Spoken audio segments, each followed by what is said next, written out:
किसी बड़े बुजुर्ग ने कहा है कि पैसा किसी काम का नहीं होता है, हाथ का मैल होता है।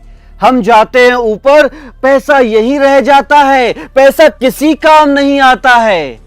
लेकिन उस समझदार इंसान ने कभी यह नहीं बताया कि मानते हैं पैसा हमारे साथ ऊपर नहीं जाता है, लेकिन जब तक हम इस जमीन पर रहते हैं, हम जिंदा रहते हैं, तब तक पैसा बहुत काम आता है, बहुत काम आता है पैसा।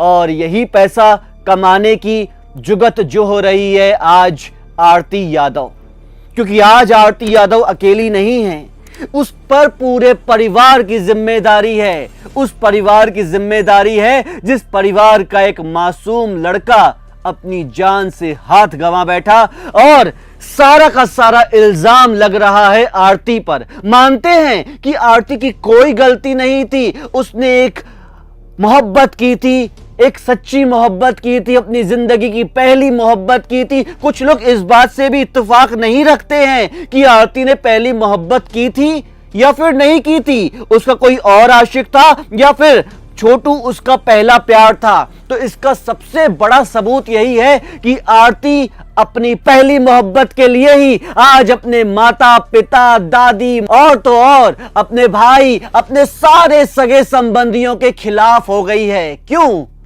क्यों आखिर क्यों? अगर वो ऐसी होती कि आज किसी और लड़के के साथ प्यार कर रही है, कल किसी और लड़के के साथ प्यार कर रही है, तो हो सकता था कि छोटू की मौत होती रहती, मर जाता छोटू, आरती चुपचाप बैठ जाती, क्योंकि उसका तो शायद ये पहला प्यार नहीं था, कोई और मिल जाता। लेकिन आरती ने दुनिया जमाने के खिलाफ ही नहीं, समाज के खिलाफ नहीं, पुलिस प्रशासन के खिलाफ ही नहीं, सबसे बड़ी लड़ाई लड़ी है अपने घर वालों के खिलाफ, और उससे भी बड़ी लड़ाई वो लड़ रही है खुद अपने आप से।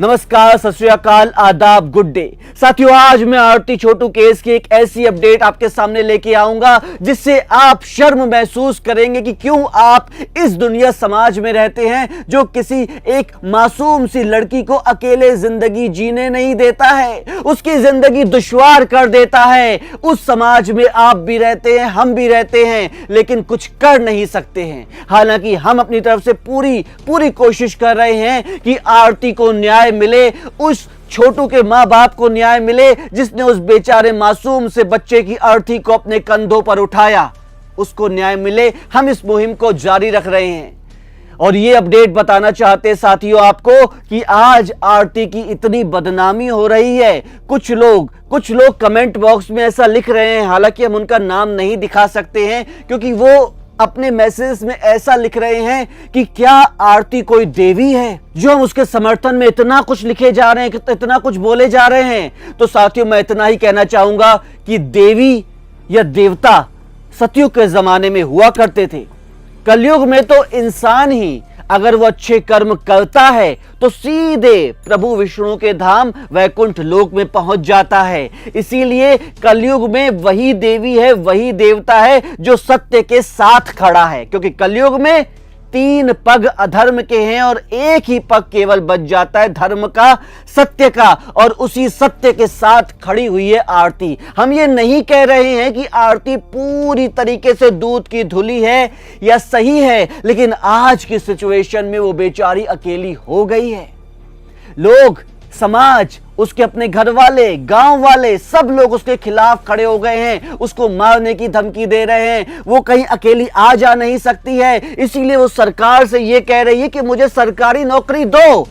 तो कुछ लोग इसमें भी अपनी टांग अड़ा रहे हैं कि वो कहते हैं कि बहुत सारे ऐसे लोग हैं बिहार में जो कि बहुत पढ़े लिखे हैं, उनको तो सरकारी नौकरी मिलने से रही और आरती को मिल जाए सरकारी नौकरी। साथियों, सच्चाई यही है कि आरती इतनी पढ़ी लिखी नहीं है और आरती ये नहीं कह रही है कि मुझे किसी और का हक दो, लेकिन सच्चाई यही है कि आज आरती दुनिया समाज के सामने इतनी फेमस हो चुकी है, या आप दूसरे लफ्जों में कहें तो आरती इतनी लोगों के बीच में वायरल हो चुकी है कि उसको कोई भी इंसान अपने यहाँ नौकरी पे रखेगा तो हो सकता है उसके अकेलेपन का, उसकी फेमिसिटी का गलत नाजायज फायदा उठाए। ये सच्चाई है साथियों। कुछ ऐसे कमेंट आ रहे हैं हमको जो कि कह रहे हैं कि आरती कोई सीता नहीं है, कोई सावित्री नहीं है जो उनके समर्थन में खड़े हुए हैं। तो साथियों हम तो इतना ही कहना चाहेंगे कि हम आरती को ना देवी मानते हैं, ना सीता मानते हैं, ना ही सावित्री मानते हैं। हम आरती को केवल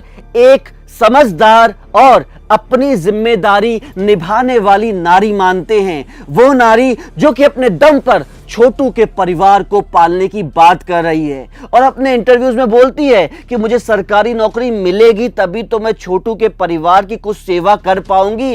वो परिवार जिसने ना सिर्फ मेरी जान बचाई बल्कि जबकि पूरे दुनिया समाज में मेरा कोई नहीं था, कोई भी नहीं था। साथियों कभी आप सोच के देखिए, कोई लड़की या फिर कोई भी लड़का जिसका दुनिया में कोई नहीं है, उसके अपने हैं लेकिन वो दुश्मन बन चुके हैं। गैर दुश्मन बन जाए तो अलग बात है, लेकिन जब अपना दुश्मन बन जाता है तो वो जानता है कि आपको किस तरीके से हराया जाए, आपको किस तरीके से रास्ते से हटाया जाए। और यही हो रहा है आज आरती के साथ। वो अपने गांव में जा नहीं सकती अकेली, उसको मौत की धमकियां मिल रही हैं और ये आरती ने खुद अपनी जुबान से स्वीकार किया है। हमने पिछली अपडेट में ये बताया था कि आरती की शादी मन्नू से हो रही है, वो अपनी नई जिंदगी की शुरुआत कर रही है। उसमें भी कुछ ऐसे कमेंट्स आते हैं कि क्यों शादी कर रही है, क्या ये उसका सच्चा प्यार नहीं था? क्या वो छोटू के जाने के बाद उसकी याद में अपनी पूरी जिंदगी नहीं गुजार सकती है? वो धोखेबाज है। तो साथियों मैं उन लोगों से इतना ही कहना चाहता हूं कि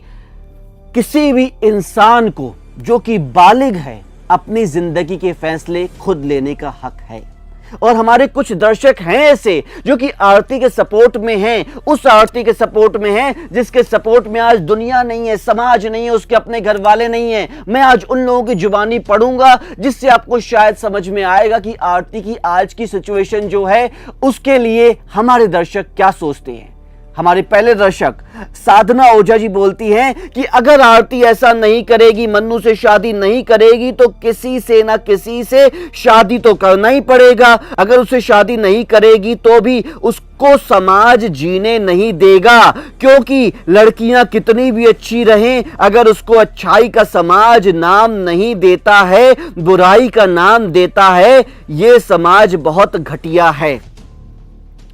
साधना ओझा जी हम आपकी बात से पूरी तरीके से सहमत हैं कि एक लड़की को समाज अकेले जीने नहीं देता है, उस पर तरह तरह के लांछन लगाता है, उसको तरह तरीके से तोड़ने की, उसको बदनाम करने की, उसको कमजोर करने की, उसको अंदर ही अंदर खोखला कर देने वाले काम करता है। बल्कि काम भी नहीं, मैं तो कहूंगा ऐसी साजिशें रचता है कि आखिर वो टूट कर हार कर या तो हमारे सामने समर्पित हो जाए, हमको अपने आप को हमें सौंप दे, या फिर कहीं जाकर सुसाइड कर ले।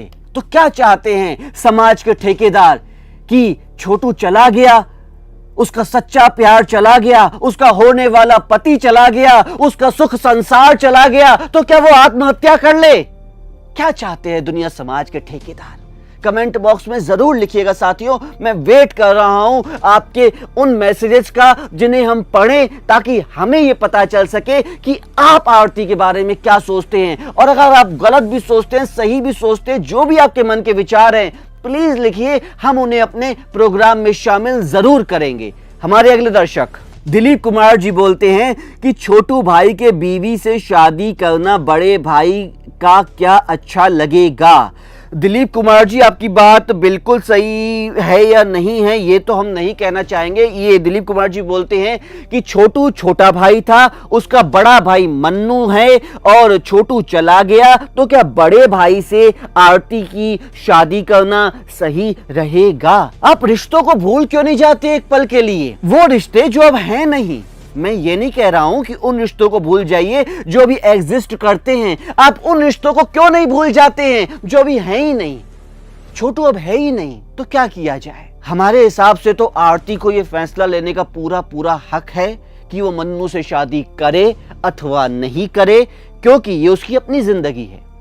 हमें उसमें दखलंदाजी नहीं करनी चाहिए मेरे हिसाब से। और कानून भी बालिग आरती को किसी भी तरीके का कोई भी इंस्ट्रक्शन नहीं दे सकता है, तो हम भी शायद इस काबिल नहीं हैं। हमारे अगले दर्शक ललित कुमार जी बोलते हैं कि सर, जिंदगी जीने का अधिकार भगवान ने सबको दिया है, चाहे लड़का हो या लड़की।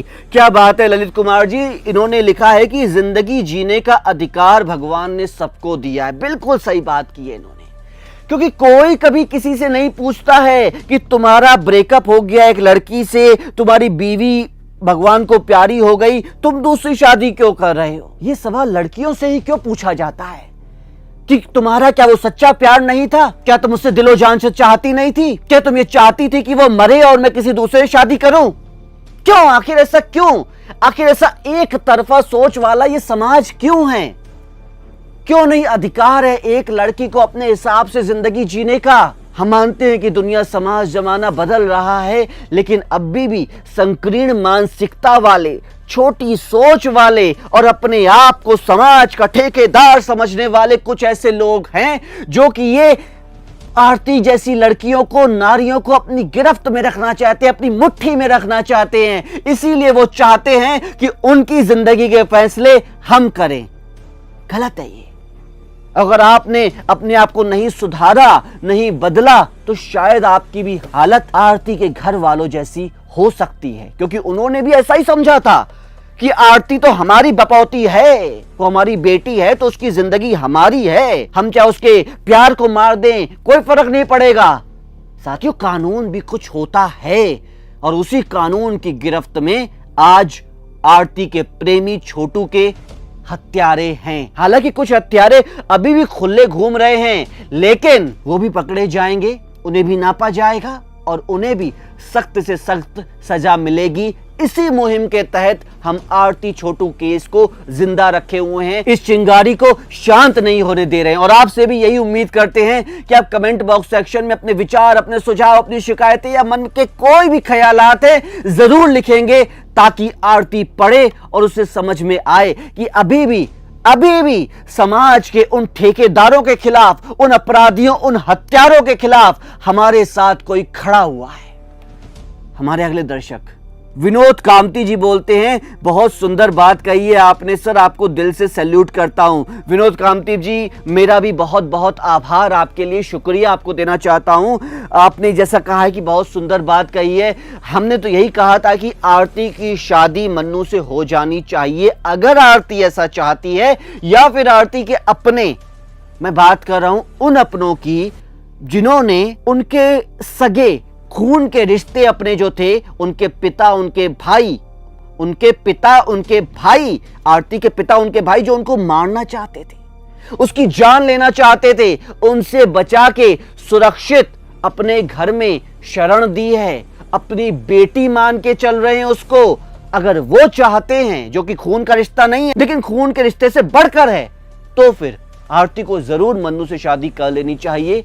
और ऐसा तो हमारा सोचना है, अब आरती क्या सोचती है, हम अगर आरती ये एपिसोड हमारा देख रही है तो हम उनसे भी ये विनती करना चाहेंगे कि वो भी कमेंट बॉक्स के सेक्शन में जरूर अपने विचार लिखे और ये हमें बताए कि क्या हम या हमारे दर्शक कुछ गलत तो नहीं कर रहे हैं, या अगर हम सही कर रहे हैं तो उनके केस को मजबूत करने के लिए हमें और क्या क्या करना चाहिए। साथियों, हम जो ये अपडेट आपको देते रहते हैं, हमारा कोई ऐसा विचार नहीं है कि आपको हम विचलित करें या परेशान करें, लेकिन हम तो केवल इतना चाहते हैं कि एक वो मुद्दा जो कि एक बेचारी मासूम सी छोटी लड़की लड़ रही है, 19 साल की बच्ची लड़ रही है, हम केवल उनका साथ दें, इस मुहिम में उनके साथी बने, उनके भागीदार बने, क्योंकि ये सिर्फ उस बच्ची का मामला नहीं है, क्योंकि उसके बाद राजू चंचला केस, पंकज सोनी केस, ये दुमका का जो हत्याकांड हुआ था शाहरुख और अंकिता का, या फिर बरेली का जो हत्याकांड हुआ था सुनील का, वो सारे केस, वो सारे अपराध, वो सारे कत्ल एक दूसरे से कहीं ना कहीं कनेक्टेड हैं।